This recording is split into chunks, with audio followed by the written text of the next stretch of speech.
ulit makapanood? Okay, so tatahimik muna lahat. Kami po sa Baitang Anim ay naghanda ng mga folk dances bilang pakikisa sa ating selebrasyon ng buwan ng wika. Noong nakaraang Miyerkules po ay napanood natin ang dalawang grupo na nagtanghal ng mga sayaw na itik-itik at alitap-tap.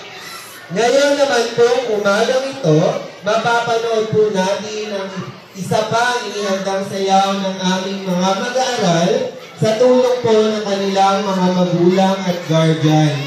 Ang unang grupo po ngayong umaga ay sasayaw sa tugtog ng Paro-Parong Bukid. Ang Paro-Parong Bukid po ay ayon po sa nabasa namin ay isang traditional Filipino folk song na nag-originate daw po sa Mariposa Bella, na isa namang Filipino-Spanish song noong 1890s.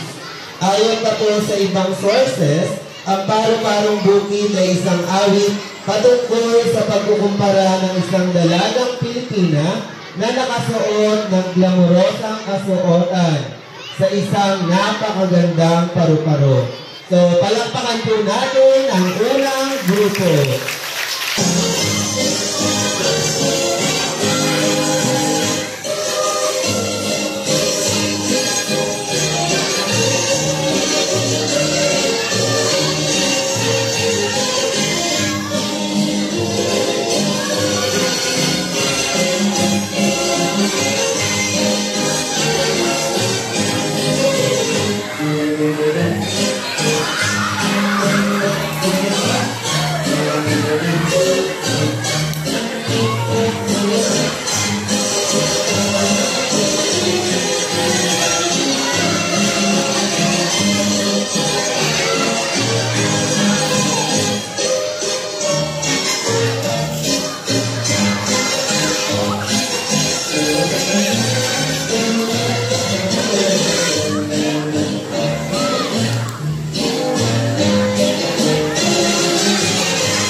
Gusto nyo pa ba ng isa pa? Okay, so sa susunod na grupo naman po ay magtatanghal sa tugtog ng Loron-Loron Sinta na kilala ng bawat Pilipino. So ang Loron-Loron Sinta naman daw po ayon pa po sa labasan namin ay isang popular na Filipino folk song na nagmula sa rehiyon ng mga Tagalog. Ito daw po talaga ay isang work song na particular pong nirepresenta ang mga nagtatrabaho sa linya ng pag-aani ng mga prutas, gaya na nga po ng papaya.